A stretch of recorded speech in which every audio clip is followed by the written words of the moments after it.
Hello. Oh, I like that one. Oh, okay. Remove Facebook. I don't care.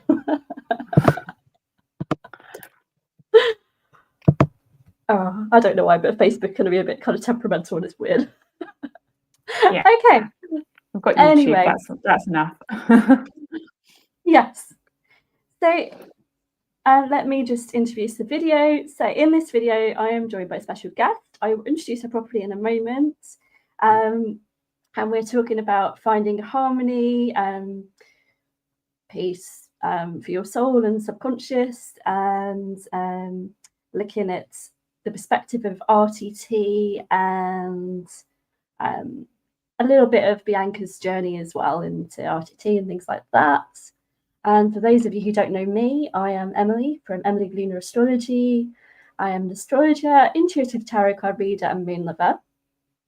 And basically, I started looking at ways to heal myself first, as a lot of people do. So for anybody who doesn't know, I have inflammatory bowel disease, and I was looking at a way to relieve pain, found yoga, and then started working with the lunar cycle. And you could kind of say the rest of history. But what I do today is helping people to manifest their dreams into reality, using the divine timing of the lunar cycle for their highest good. And together we look at exploring choices that are both transformative, empowering, and provide more compassion for themselves and others. And that's me. If anybody wants to book a reading, should they feel like they want to, then feel free to go ahead and look at my website, which is emilylunarastrology.com. You might want to send me a direct message to let me know your birth data. We'll find a time that suits both of us. Okay, so more on what we're talking about today. I will introduce Bianca, who is sat near me. Hi. Hello. Hey.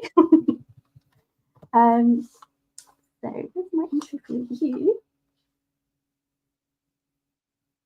Okay, so Bianca is from Soul and Subconscious, an RTT, hypnotherapy, and soul discovery trained professional. She helps heal the root of helps you heal the root of your pain using RTT hypnotherapy. Go away, pop up in the corner of my screen. And it's releasing old patterns for good, allowing you to feel lighter, calmer, and more yourself again. She helps you remember who you are, your soul, and release what no longer serves you, your subconscious blocks. So let's dive a little bit into your astrology, if you know it. So your sun or star sign and moon and rising, and a little bit about how they play out. Sure. Yes, I absolutely love astrology, actually. I'm very into it, and I'm always keen to learn more. It's just like one of those things that it's like there's always more to learn, right? There's always so many layers to it. But yes, I do know my sun, moon, and rising. I'm a Leo rising, an Aries sun, and I'm a Scorpio moon. Wow. So yes, I feel like it's quite a strong mix. Yeah,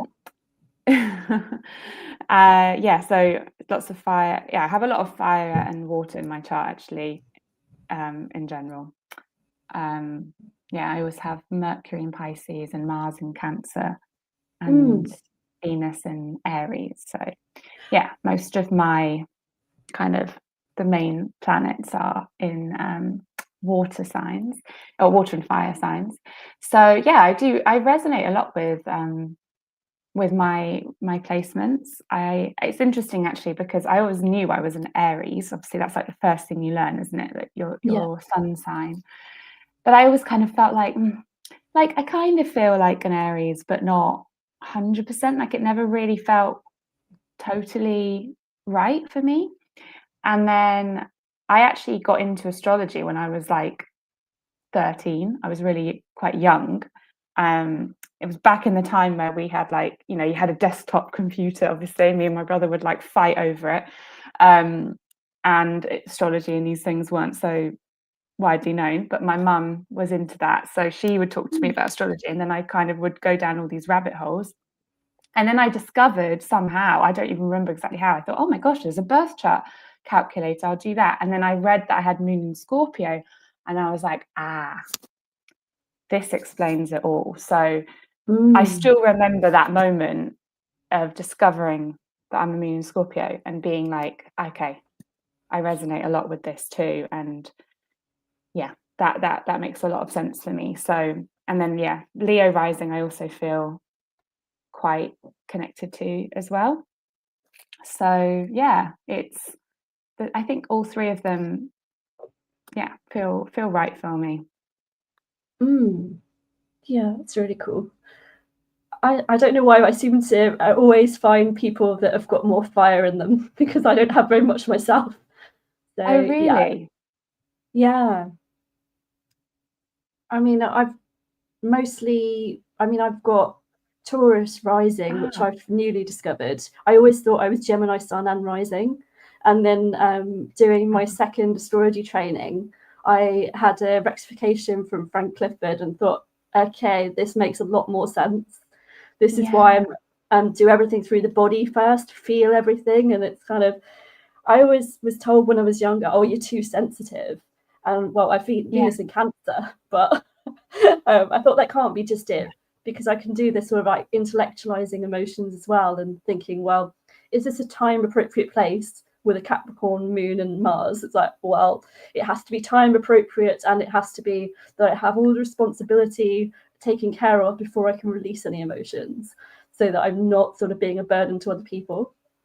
But yeah, it was kind of a lot to contend with. I love that. But, I love that Taurus rising. I'm a big fan of Taurus placements. I really enjoy Taurus energy.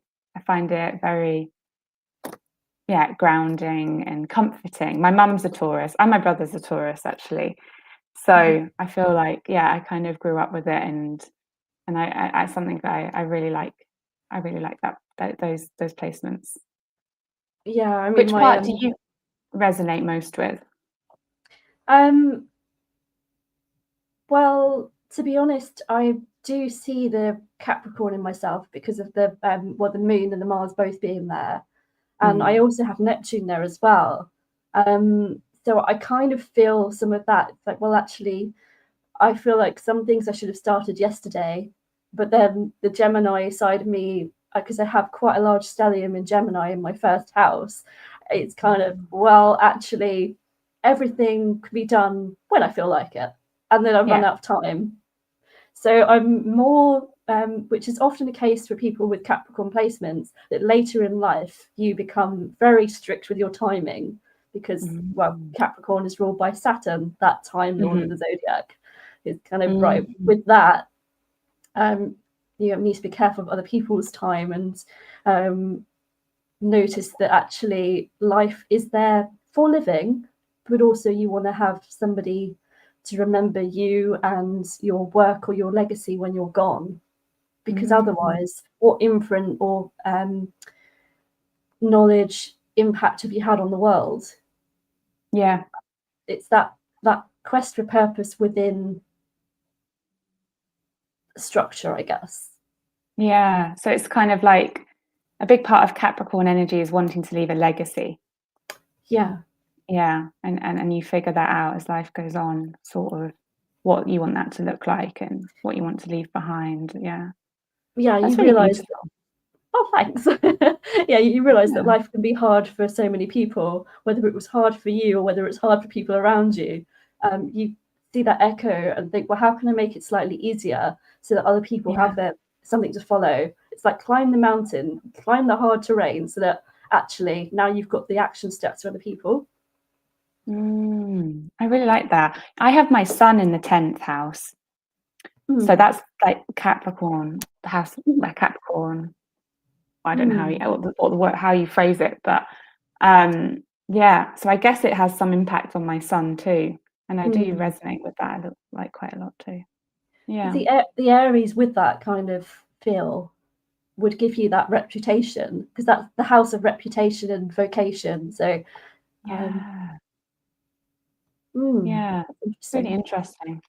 Yeah, there's always just so much to learn. Every time I look back on my placements or I have a reading or whatever, I feel like I just see something different or something new sort of stands out more or explains why I am the way I am or why I'm feeling the way I'm feeling at that time or whatever it is, it's so amazing. Yeah. I also think that if you've got sort of if you have a Scorpio placement as well as having fiery placements as well, Scorpio feels like a fiery version of water, if that makes sense. It's like you can, at its worst, it's like frozen water. It's sort of somebody's really afraid to express any fire. But then at its best, it can be, well, I can delve into the watery side, but I can then actually activate it in a way that is transformative for me and the people around me, whatever that placement happens to be. Whether it's you think it or you feel it more, it's like I can feel the depth because Scorpio has that intensity. So yeah, it's quite interesting. Yeah, that's what I mean. When I discovered I was moving Scorpio, it was like, it felt like such a relief because I was like, that's why, that is why I'm the way I am, because I am so deep and I love to understand the root of things and why and question and go beneath the surface, which funnily enough is also what RTT is all about, which we can go into. So it's kind of like perfect. I like really did find my thing with RTT because it like satisfies that Scorpio depth, that craving for depth that I have, and really kind of peeling back any superficiality and whatever. So I remember when I discovered it and I just thought, like I feel really seen, and it gave me kind of permission to I guess embrace or accept that part of me, because I also felt quite a lot of shame around it. So it's I think part of my chart now that I do sort of resonate, or I think about the most. So let's dive in then. A little about what young Bianca was like and how you suddenly got onto the therapy or spiritual or whatever path to lead you to RTT and what you do now. Sure. So little Bianca, what was she like? I think what I remember and what I'm told from my mum and my family, I was definitely very like curious, very I was a very sociable child. I feel like I've got more introverted as I've got older actually, but I think as a child I was like very chatty, and my mum said like whenever we used to like travel or go anywhere, like if you have to go on a plane, for example, there were 4 of us in the family. I've got one brother. So you know how on a plane usually you'd have like 3 seats in the middle and then you'd have one person that would have to sit with other people. I would always be that one with the other people because I would just sit there and just talk to whoever I was next to for the whole duration of the flight and ask them a million questions, because I was just so curious, and I just wanted to know everything about everyone. So I think that kind of sums up what I was like. And I was also I was very much like obsessed with being a mum actually. Like I loved caring for everything and anything. Like I used to have lots of like babies, I had like so many baby dolls, and just that was like my thing, was just taking care of animals and babies. So that's it's nice to kind of look back on actually and see like photos and videos of me like that. But I was also just really like sort of sensitive, kind of I guess sensitive and caring and very in tune with what was going on around me. So I think that kind of, and also really fascinated by all the mystical things or like unseen things, like astrology being one, like I said, that I got into when I was 13. But I also just used to love, like, I actually went through a phase when I was younger where I was really into understanding things about like ghosts and supernatural activity, and I used to read. I don't know how I did it because now I'm too scared, but when I was younger I used to read books about people having like experiencing paranormal activity, and it didn't even scare me. And now I'm like, oh my gosh, Bianca, I can't even bear to watch a horror movie. So I guess all the ingredients was there, sort of thing, as a child, and then as I got older, I kind of it's all kind of come together now and makes more sense because it does. like all of those qualities, I think, are fundamental to RTT in a sense. So that's kind of a bit about me, I guess, as a child. So then how would you define what RTT is? So yes, RTT stands for Rapid Transformational Therapy. Mhm. And it's basically a blend of psychotherapy, so typical kind of talk therapy that most people know, and hypnotherapy. I think one thing that's useful, because I'm still experimenting with different ways to explain RTT, because it's quite a unique sort of experience, and I explained it the other day as it being like talk therapy but under hypnosis, and I think that is quite a good way for people to understand. So it's not traditional hypnotherapy, which is when you would sort of go and explain your problem and then listen to a hypnotherapy recording, which would include suggestions and the way you want to feel and all that. We use a bit of that in RTT, but it's much more layered. So RTT is basically a blend, taking the best bits of psychotherapy and hypnotherapy.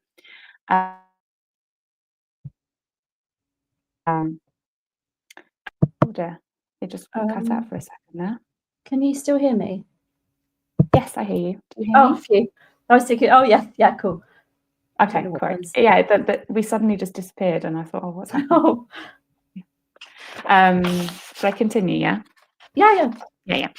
Okay. So it's all about going to the root of your issue. That's what makes RTT so special, really. So it's all about using the power of the subconscious mind to go into the subconscious and basically find out why you are the way you are, why you're struggling with the thing you're struggling with. So you can use RTT on almost any kind of issue, emotional and physical, and you can then basically talk to your subconscious mind in a way to understand, where did this begin? Where did this issue come from? And it always comes back to beliefs that underpin our problems that we experience today.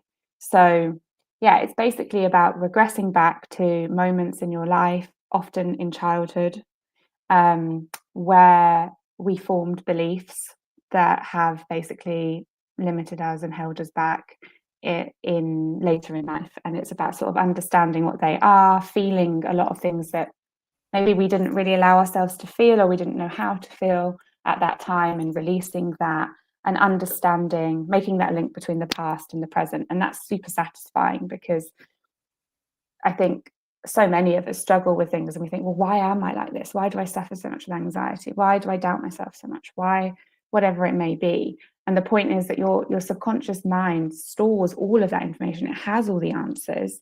There is a reason why. And RTT enables you to kind of go into that and figure it out. And that awareness and understanding is freedom. Like, it's so satisfying to know. And then we have various other kind of tools to heal that part of us, and a lot of it is inner child healing, to release it, to reframe. And then the RTT sort of session finishes with what we call a transformation, which is a recording that you'll listen to for 21 days after the session under hypnosis, to wire in the changes that you want to have.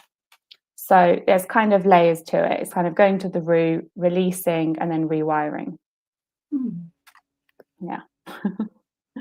Does that make sense? It does. Yeah. Good. Yeah. No, it's amazing. It's like a very empowering process. Like, it's obviously, initially it involves it can be quite confronting and quite difficult, because it's hard sometimes to go back and go back to certain moments that most often have been quite painful for us. But understanding the root of your issue is so liberating, and often it's the anticipation of going back that can feel worse than actually going back and feeling.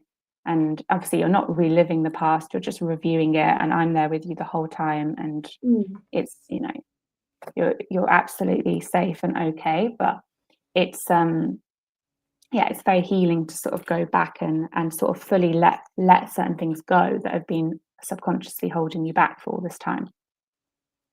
Yeah, definitely. I think obviously with any kind of, we briefly discussed this before we were online, that with any kind of holding space for people, you want to know that the person there has actually done some kind of training professionally, that they're actually holding space for you in a way that's therapeutic, that they've got the trust because actually they've been through a school of competencies. They've actually got that kind of that grounding perspective, and they've seen a few clients, whether it's one, two, whether it's loads, it doesn't matter, because actually they've got that underpinning that says that they're safe to be there and hold the space for you. But actually, people with yours and my background, we will have actually experienced a few things ourselves, and then we end up realizing, well, actually, we're all human. We've all got that ability to grow through things, and we don't have to let that bit define us. And we can actually, as you say, reframe some of the past, whatever healing modality you use. Yeah, like it's always possible to change. I think we have to remember that. Like, it's always available to us. It's just whether we're willing to do the work, right? It doesn't mean it's going to be easy, but it is absolutely possible. You can do that. And like you were saying, it's about finding someone you feel safe with. Yeah. Because safety is crucial in the whole therapeutic process. Like feeling like you can let your guard down and you can be vulnerable, and that person is able to handle whatever it is that comes up. And I think being in that, experiencing that safety for some people is they've never actually experienced it before either. So it is so transformational and it is so healing.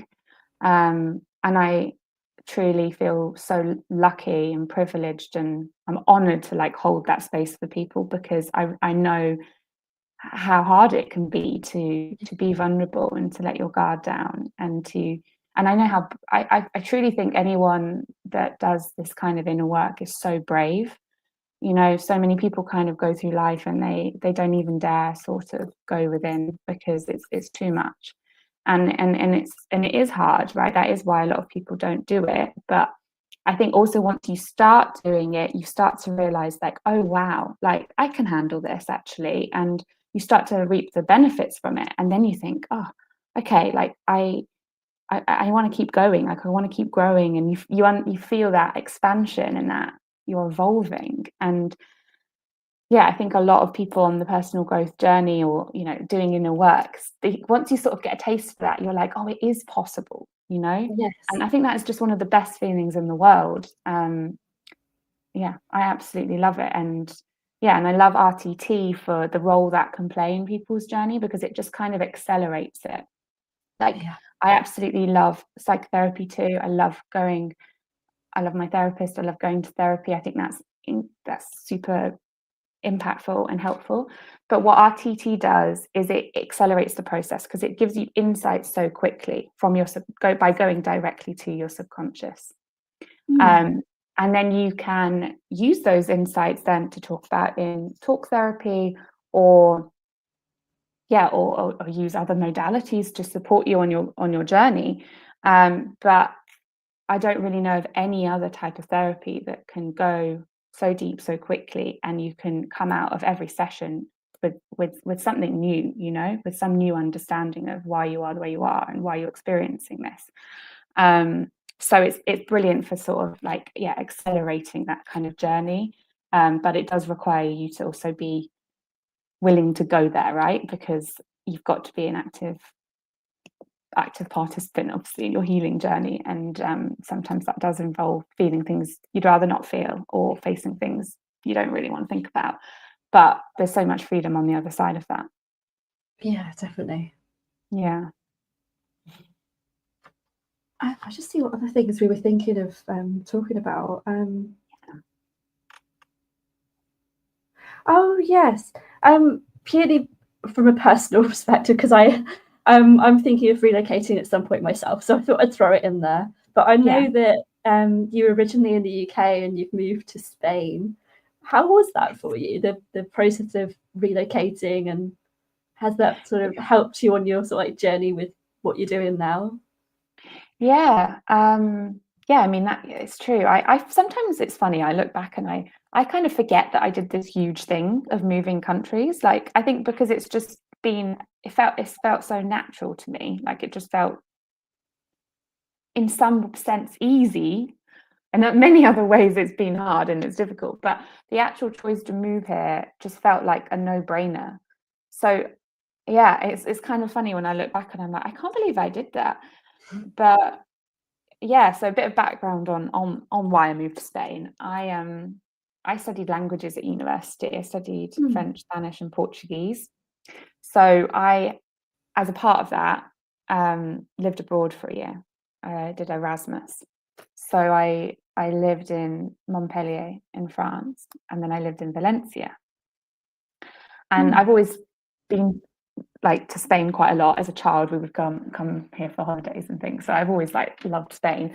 But then I had that experience of living in Valencia, and I was like, oh my God, this is amazing. Like, life, I love this Spanish lifestyle. And it just, I mean, I was also, it's important to mention, like, you know, not in the real world in many respects, because I was on Erasmus and, you know, spending a lot of time at the beach and having a lot of fun. But I was also I just was so taken by the lifestyle here, basically. And, you know, I think when you've grown up in England, I love England too, but the weather, unfortunately, I know it sounds cliche, but it does play a very big part in how you live your life. And when I came to Valencia, and I was like, wow, I can just be outside all the time. Like it suddenly felt like it opened up this whole new like way of living.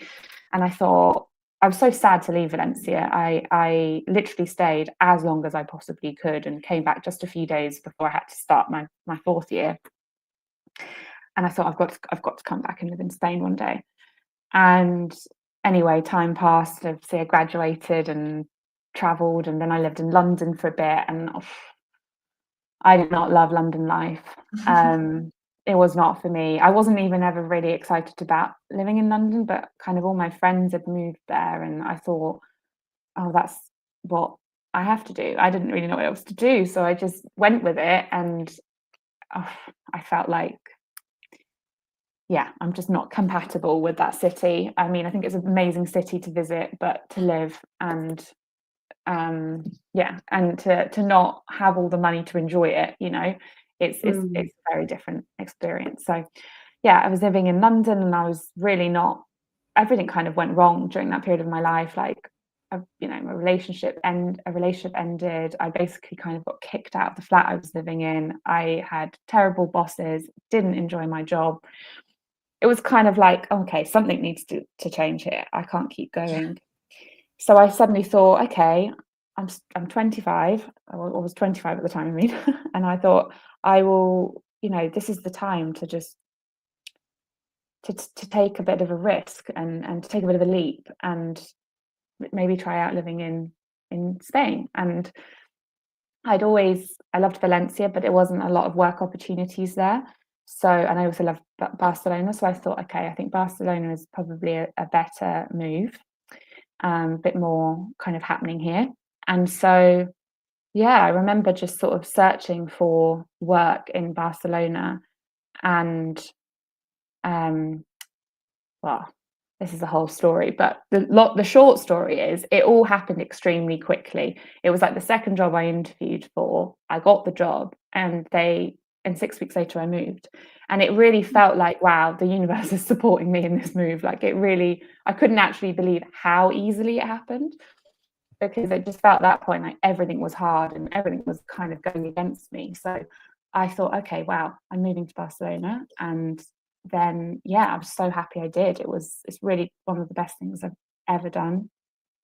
And I love it here. I really do. But having said that, it's also hard in some ways too. I mean, it's not easy living away from your family. I think that's what I realized more and more as the time goes by. It's been 7 years now, and I don't want to leave, but then it's a bit tricky to sort of balance life here, but also wanting to go back and, you know, spend time with my family and things like that. So yeah, it's been an adventure, but it does feel like home for me here. Oh, Yeah. did you see my eyes lit up when you said you spoke Portuguese? I was like, oh my goodness.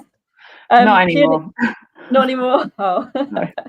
I wish, but no, it's been, gosh, what has it been? 10 years really since I studied and used Portuguese, but I mostly picked it up because there's a lot of similarities with Spanish. So it wasn't, I really wanted to just do French and Spanish, but they kind of encouraged us to pick up another language. And it was quite easy to learn Portuguese. So yeah, that's why I did it. But I always found it very difficult to speak. I could write it and read it, but very hard to speak. Oh, it's just that my husband and I are thinking of eventually moving to Madeira. Oh, amazing. Oh, well, I think that's a brilliant plan. Like, I actually haven't been to Madeira. I would love to go. But I can imagine what it's like. And I would, Beautiful. yeah, I think, I mean, I have never regretted moving to Spain, not even for a mini second. Like, it's just been absolutely the right thing. And I just felt so called to do it. And I think if you have that feeling and that calling, like, follow it. The worst thing that can happen is for some reason it doesn't work out and you move back. And that's it. Yeah. That's very exciting though. Yeah, I mean, I can do astrology from anywhere. As long as I've got Yeah, a screen. definitely. Oh, wow. I'm excited for you. You have to keep me posted on that. Yeah, I just need to build the client base and all that. And my husband needs to build up his fitness client base and eventually I think it will happen. But Yeah. it's just working it all out and funds and visas and that sort of thing. Yeah, I'm not sure what it's like now. Is it, yeah, for in Portugal with Brexit? Yeah, I can't keep up with all the changes that have happened in terms of visas and yeah, what you've got to do, but it is possible, isn't it? For sure. So it's just Yeah. about figuring it out, and maybe it just takes a bit longer than it used to, but you can make it happen. Yeah. At some point it will happen. Yeah. Anyway, we detour. Yeah.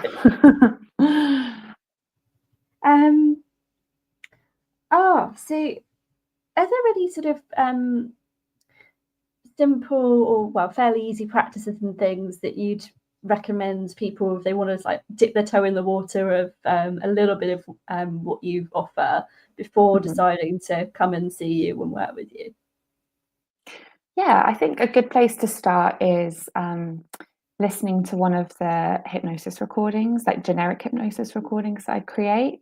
So I recently did one on relaxation, and I'm actually next week I'm going to release another one about trusting yourself and trusting life. And I've got many more in the pipeline that I want to do around confidence and sleep and anxiety and things like this. But yeah, I think that's a good place to start because that will give you a bit of a flavor of what it's like experiencing hypnosis. Because in those recordings are about 20 minutes. That's like normally I would make a personalized recording around the same length. So it's basically you'll experience like the induction, going into hypnosis, you'll learn how to do it, and then you'll experience some of the hypnotic language we use, because some people might think, oh, hypnosis is kind of, or hypnotherapy is kind of like meditation, and that is in some way similar, but hypnosis is kind of going that bit deeper. So I think it's always useful to sort of explain this to people because it really helps people to understand just how deep you go when you do hypnosis. So I always explain to clients before I work with them like about the brain waves that we're in. So right now when we're talking, we're in like the beta brainwave, which is like we're alert, we're obviously conscious, where our analytical mind is awake, and we're thinking and all of that kind of thing. normally when you do meditation, you'll kind of drop down into an alpha brainwave, which is just more relaxed. So you start to feel calmer, more relaxed. That's why meditation is feeling good. Then with hypnosis, ideally you're going to drop down to the one even lower, which is theta. So theta brainwave is like the brainwave you're in when you're deeply relaxed. It's kind of like when you just wake up in the morning, those first couple of minutes, or just before you go to sleep at night. So you're not asleep, but you're just kind of close to that state. Like we often describe it as like a sleep of the nervous system. So your mind is becoming more active because your subconscious is kind of coming to the forefront, but your body and your nervous system is more relaxed. So that's why your guard is down a bit more, and you're able to also kind of express and feel your feelings.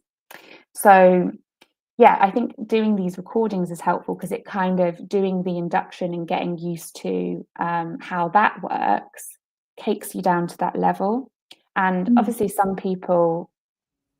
every person is different. Like for some people, it's very easy to go deep, and they're very open and they're very receptive and suggestible to hypnosis. Other people maybe are more resistant, or they feel a bit more like they need to feel more control, and they resist the process, or they really want to cling on to their conscious mind, and that's also completely normal because hypnosis is even though it's a completely natural state that we all go into multiple times a day, and it's nothing to fear, people often think, oh God, it's like some kind of mind control, and it's absolutely not. So I think doing these recordings is good because it kind of gets you used to just kind of going deeper and going to that level, and then listening to the kind of language that we use in hypnosis, which is much more sort of commanding and strong and direct than what you would find in meditation. So my recommendation would be to listen to one of those, because that will also give you an idea of what your personalized recording would be like. So like I was explaining with the RTT process, after, as well as part of the session and after the session, you have a personalized transformation or hypnosis recording. And that will be obviously completely tailored to you, to what you want to work on in as much detail as possible. And that's what you listen to for those 21 days after. But it takes a similar format to the generic one, but obviously, the content of it is tailored to you. So I think that's a good place to start, because you can just get used to relaxing, kind of going deeper. So you let go of any fear or resistance around it, and sort of noticing how that impacts you, I suppose, over time, because our subconscious mind needs repetition, it needs consistency in order to change. So I think starting with listening to one of those recordings for a couple of weeks is great. I also think just generally kind of creating space and time to be honest with yourself, be deep, kind of go deeper within yourself, even just on a conscious level, because RTT works best when you're in that frame of mind and you're really committed to doing the work and kind of dealing with maybe uncomfortable feelings or thoughts or beliefs or that kind of thing. So I think prepping yourself almost for that before can be helpful, like just really acknowledging, okay, what are my thoughts like? Writing down, journaling the thoughts that come up for you on a daily basis. That can already give you so much insight into what's going on in your subconscious. And kind of creating that time of just stillness and being with yourself and being at one with yourself. I think that all helps before a session to just be more aligned and more open when we kind of do the inner work. So I think those would be my main tips. It's a bit of a long response, but there you go. Oh no, it's brilliant. Oh, I was also thinking of you're talking your chart. It's really cool. I love it when people do that subconsciously. They don't realize they're doing it. So What's that? You're sort of speaking your chart without realizing it. So the way that you're saying that actually RTT in its format can be quite direct and quite demanding. It's like, well, actually, that's some kind of Aries feel, but then peeling back the layers, going that bit deeper, focusing on the detail, trusting the process. That's all very Scorpio moon. You could just really see that. The face of actually being brave to do it, and the kind of beauty and creativity and everything that comes with it. That's the Leo rising. It's like, could you speak to that anymore? That is amazing. Like smiling. It's like, wow. Yeah, no, I truly think like if RTT had to have a star sign or astrology, Scorpio would 1,000% be in there, because I feel like that it's almost like actually the experience of a session is a kind of journey in itself, right? Because you're starting sort of like, okay, you're going into the depths, and it can be a bit uncomfortable and it can be a bit hard, but then you're releasing it, and then you're doing this inner work, and by the end of the session, because of the transformation, which is all really positive and it's building you up, and it's, you know, you feel really good by the end of the session. It's kind of like, yeah, it's a bit of a journey. And I feel like that kind of like represents like that Scorpio rising from the ashes type analogy that you hear of like, okay, you go deep, you do the work, you release. It's like that death, the sense of like, something ending and then rising.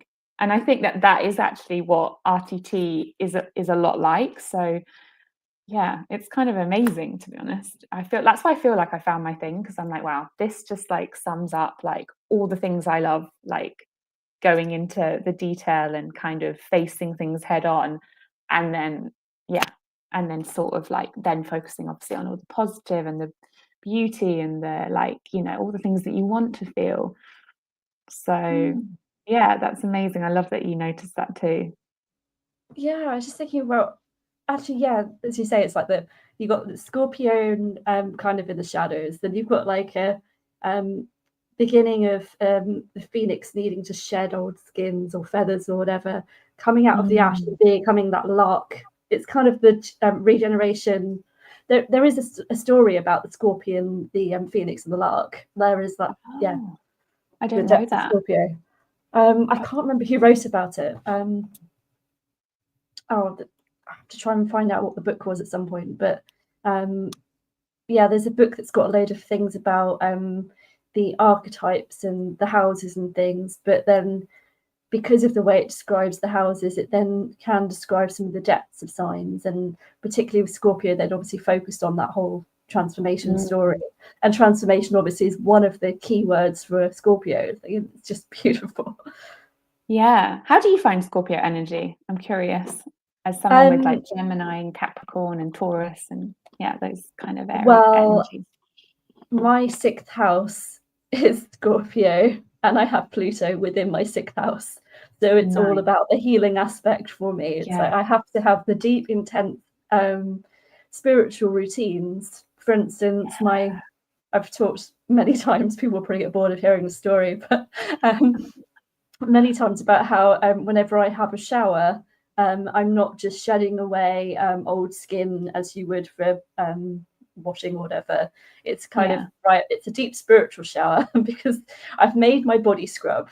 I've infused that with some honey and some lemon and sugar and things, whatever I use.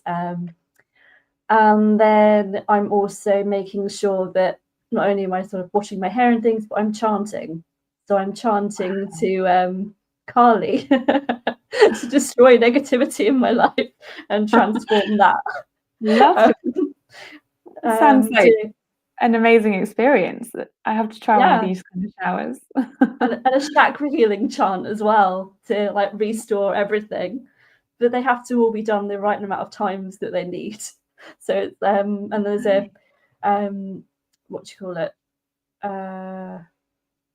Narayani chant, which is sort of looks at surrendering to the divine. So it's kind of I do all these different chants together. By the time I've showered and done my scrub and everything, I'm like, I feel like I'm transformed inside and out. Yeah, that sounds awesome. Yeah, like you say, it's not like a shower focused on the physical aspect, which is normally why you want to clean your body. It's also like the spiritual or the emotional, like the other layers of you. Yeah, I love that. So that's really interesting how kind of like Pluto in the sixth then manifests for you, and Scorpio in But the sixth. yeah, and obviously if you have any kind of deep health issues, like I mean I have a say long-term health condition anyway, it's kind of noticing that when things are bad, they're going to be really bad, and then you're going to come out the other side feeling quite refreshed because you've done all the inner work. Yes. Because the inner work definitely also reflects the outer work, and it's kind of, you can't have one without the other, especially with Scorpio. It's just so intense. Yeah, I know. I feel like one of my life, like, what's the word I want to use? I don't know. Just a big part of my life is learning how to manage that energy. Because it's like amazing, but then it can also be absolutely like, it can be so hard. It can be so difficult. But yeah, I wouldn't change it because it makes me who I am. And I know, like we've talked about with all the RTT stuff, I think it enables me to do that work and to really go there with people. And I do think people really need that. So I'm happy for that. Yeah. I mean, often if we do the work ourselves, we've got that capacity is the word, the capacity to hold more space for others, because we can say, well, actually, yeah, I've felt a little bit of that, or I've experienced a little bit, or I know somebody who might deal with this slightly better in this scenario, or this is what I can focus on. Because sometimes it's also knowing that we can't always help every single person, but we might know someone that can, and Absolutely. what extent they're willing to do that kind of work, or whether they're actually showing up in a position where we can help them. And it's knowing that difference. It kind of reminds me of that serenity prayer thing. It was like knowing what you can change and what you can't, and the wisdom to know the difference. Yeah, definitely. And I think a lot of us need a mixture of different modalities and different types of support on our journeys. Like, we need different things at different times, you know? Yeah. And I really, I really respect that. I feel that's really important to listen to yourself and to really understand, okay, what do I need now? Like, RTT isn't going to be for everyone, and it isn't going to be for everyone all the time. There's going to be times where you'll benefit more from other types of healing work. I'm really interested in like somatic healing. That's something that I'd love to dive into more, like later. I don't know when I can study again. I think I've probably done enough for the last few years, but at some point I'd love to study more on that, because I think, oh wow, that's I truly believe that in that as well. But yeah, I think a lot of it is just about like listening to yourself, being honest with yourself about kind of what's the next thing to do or to try. Also got to just try different things. And I always come back to astrology. Like, that's one of the things that I come back to again and again and again. And I find it so supportive and comforting, actually, because it, like I said before, it kind of always explains sort of why. And I like to know why, if you hadn't guessed from all this conversation. So I'm like, oh, okay, now I understand. Cool, I can be a bit more chill. It's kind of like you came out of the womb asking why. Yeah, literally. I'm just like too freaking inquisitive for my own good. Sometimes I'm just like, Bianca, just you don't need to know why. Maybe that's probably part of my journey, is like not knowing, being more okay with the not knowing, because sometimes that's the way it's meant to be as well. Yeah. Okay, so okay, that's a good one. So how about some things that you're proud of in your life, whether it's like achievements or whether it's just growth in general? Yeah. Achievements. Yeah, I feel like obviously the kind of obvious ones, like moving to Barcelona, is something I'm really proud of. Like I said, I look back and think, wow, I was so brave. I didn't know anybody at all, and I moved here completely alone at 25. And I'm just like, wow, I don't know if I would have the guts to do that now, but thankfully I did then. So I'm super proud of that. Yeah, I'm really proud of all the inner work I've done, and the different like certifications I've done, from I've done like spiritual life coaching and yin yoga and body work and then RTT. I've loved every single course I've done, and I'm so proud of them, because all of those require you to also to learn and to grow and to be open to those experiences, and each one has played a fundamental part in my journey. So I feel very proud of that. And I think my relationships, I put a lot of energy into my relationships, because I think that they have such an impact on how I feel every day. And they're my support, especially like living abroad. I think your friends when you live abroad become even more like your family in a sense, because you don't have your family, and you're all kind of, if you're friends with other expats, and we're all in the same boat. So I've put a lot into that over the years, and I'm so grateful for the friends I have and those connections, because I think I'm always learning and growing through them, and I don't know where I'd be without them. So I think that those are the things that come to mind. Yeah, and of course your qualification yesterday. Yeah, of course, exactly. And just like passing, doing that final exam yesterday was, wow. I'm still feeling the relief from that, and I was super proud that it all went well, and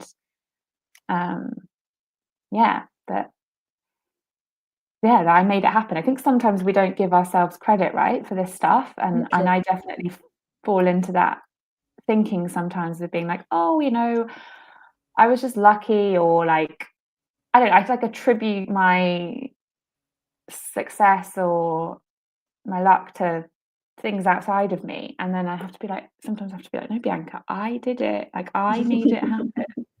And that's all those hours and hours of work that I put in. So be proud of yourself.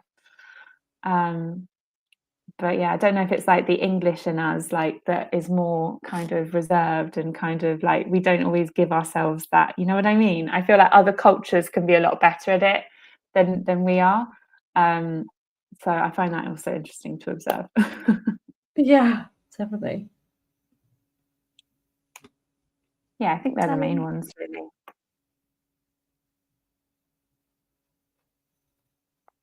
Yeah, I do always love to ask people about, I'd say, struggles to success and proud moments, because actually nothing just happens in an instant. We all have to do hard work to get to where we are.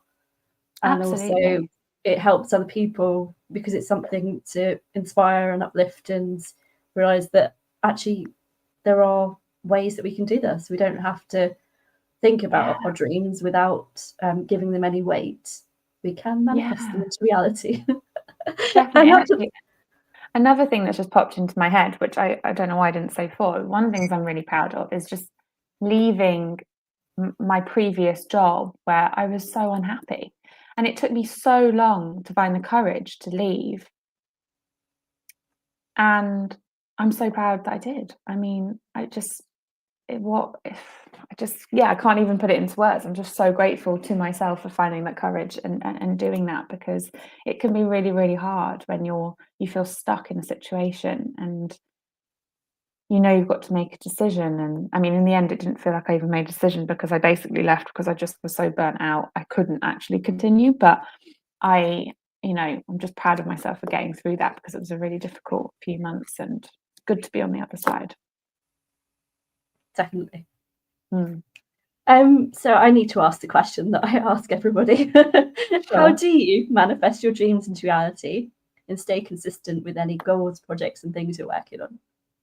Oh, see, I feel like I don't have the most exciting answer to that, because I don't really have sort of a manifesting ritual or anything. The way I sort of operate is, I mean, I write a lot.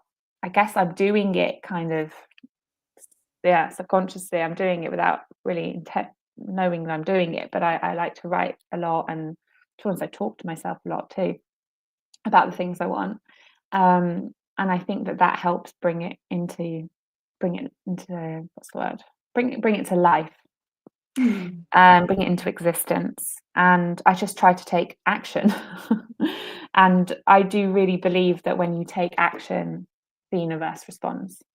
I really do think that we're not alone, and that we are being supported and we are being guided, and that if I'm really honest with myself about what I want, and I have that clear intention, and I am taking the right steps towards making that happen, then I will receive support for that. And if it's truly aligned for me and it's right for me, it will happen. And yeah, just for example, like I was saying before about moving to Barcelona, that whole thing happened so quickly. It was like March, I decided, I think I want to look at some jobs. By April, I got a job offer. I've never experienced results that quickly job hunting before. And then in May, well, at the beginning of June, actually, I moved. So I feel like when it's right, things can move really quickly. And I just try to trust the process and to focus on what I can control, and believe that the rest will unfold as it's meant to. Yeah. Perfect. I don't have any other kind of No, that actually ritual. People forget that the actual most important one is taking some action steps. I always say that actually we need to take the daily aligned action steps. Exactly. I focus on that. That's probably the fire in me, right? The Aries. I'm all about. I do take a lot of action. I think I do it for myself, my conscience, to be like, okay, at least I know I've done everything I can to bring this into existence, and the rest I trust will happen when it's meant to, because I can't control it.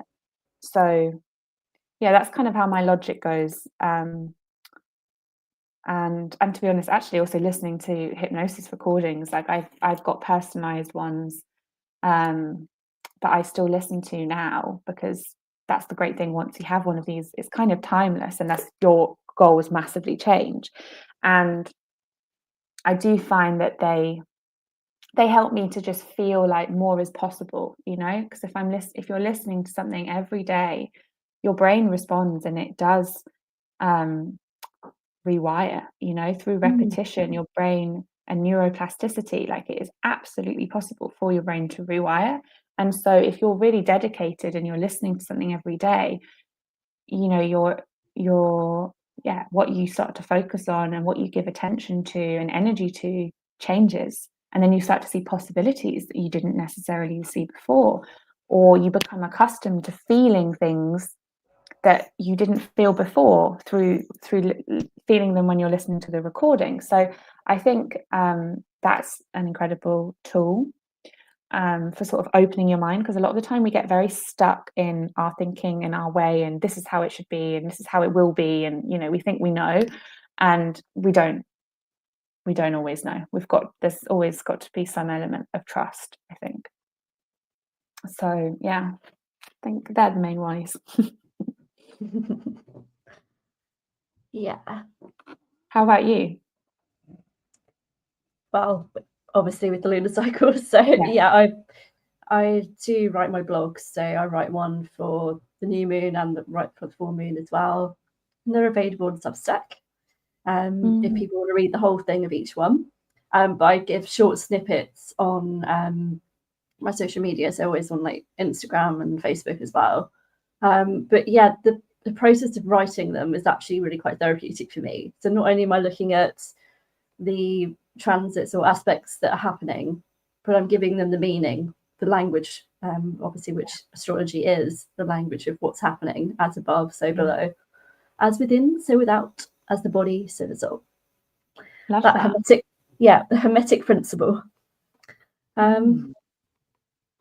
But yeah, say I'm doing that by doing it every month anyway. But also then I'm still taking a few steps each day of a few things. So I make it a process that I'm always putting my stories out there of things that I need to hear. And then I'm asking the questions to the universe. I think I shared this with Susie. I think you might know her as well, actually. Yeah. Yes. yeah, I've interviewed her before as well, I believe. So Oh, if anybody wants to look at our interview, it's somewhere on the podcast. oh yeah, I'd Saturn love to hear and that. Stone. I love Susie. Saturn and Stone. Yeah, Saturn and Stone Astro. Mm-hmm. Yeah. So big shout out to her. Big shout out to Susie for sure. Yeah. Yes. I think basically she'd had a reel, and it really spoke to me. I can't remember exactly what it was about, but then I've lost my train of thought. Oh yeah. Basically, I end up asking a question to the universe each day. What do I need to Yeah. know in this moment? And I mean, sometimes I'll pull some tarot cards for it, but if I'm just on my daily commute to the muggle job that I have at the moment, then actually I'm just thinking it, and then I'll literally hear some birds singing or something, or I'll see something happen, or something in the Yeah. day will happen in conversation with someone, or something that comes up when I'm working. I think, oh, I really needed to hear that, or I needed to speak to that person, or that's Yeah. really inspiring to help out whatever I'm focusing on, whether it's something I'm doing for astrology and tarot and things, or whether it's, oh, actually, I want to speak to that person for a future guest, or I want to do so and so, or that's really going to help me with studies, with projects I'm doing. Basically, life and the universe are inspiring in themselves. And it's just Yeah. asking that question sort of opens my Mm. awareness to it. Yeah, I think it's so true as well to just be like open to the signs around you, to be open, to kind of go out into the world and be receptive to what you see and how it makes you feel and be really present with it, which is really hard nowadays in many senses because obviously we have Why our are we not on phones and are we not? Oh, that's really weird. We were not on the screen for a moment, and then we've just Oh, reappeared. we're back. Well, we're back. I can still hear Okay, you. I'm good. thinking, why have our images disappeared? That's funny. But yeah, I was just saying, yeah, it's what you were saying, really, like just being receptive to those signs and those things that are happening outside of us. I think now a lot of the time we're because of our phones and technology, we've kind of like insulated ourselves, and we're very, and I'm guilty of this too, but like very plugged into what's happening online and less about what's actually happening around us. And I force myself now when I sit on the metro to be like, right, I'm not using my phone. I'm just going to be present and look around and see people and what's going on and observe and reconnect. Even if you're not talking to people, it's just like kind of being there and being present in our humanness, or whatever the phrase is. Like it reconnects us, and we start to, yeah, it can sort of inspire us to think in different ways. So yeah, I yes, there's also a mental note for me to do more of that too. Yeah. So we've covered quite a lot of things. Yeah. Just want to say, I think I have basically mentioned that it is Libra season at the moment for anybody watching, and that this is the kind of thing I like to do within Libra season, to actually think of finding balance, which we've definitely talked about, and finding sort of inner harmony, and realizing that actually the relationship that we have with ourselves is the most important one to prioritize, because you can't pour from an empty cup. Yeah. Definitely. I mean, is there anything else that you'd like to share that we haven't covered, or key points No. to emphasize? Gosh, I mean, I could say so many things. I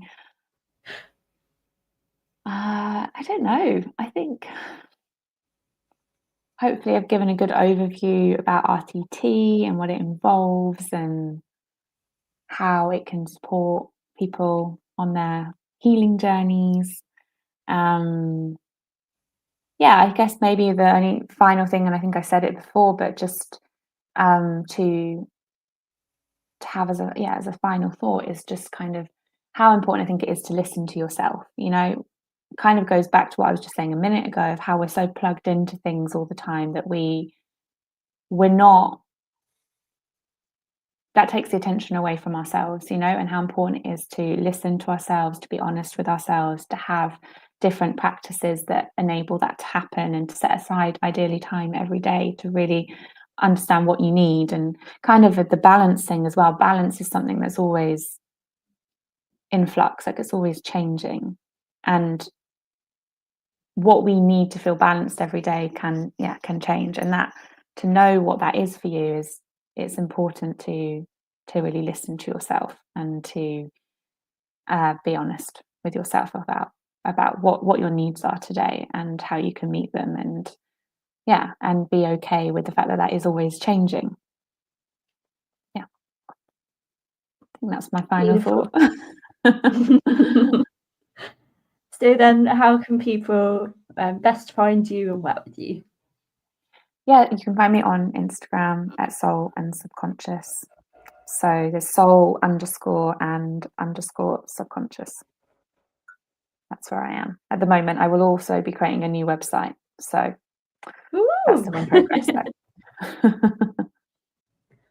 Yeah, stay tuned, everyone. Make sure you check out her socials. And Yay. thank you for joining me. I will wrap up about now. I need to remember to tell people that if you've enjoyed our conversation, to like, subscribe, share with people who might find this interesting information or conversation, whether like astrology, spirituality, interested in RTT, etc. And thank you very much. Yes, thank you so much, Emily. You're welcome, Bianca, to stay with me a little bit after if you want to, but I'm going to end now.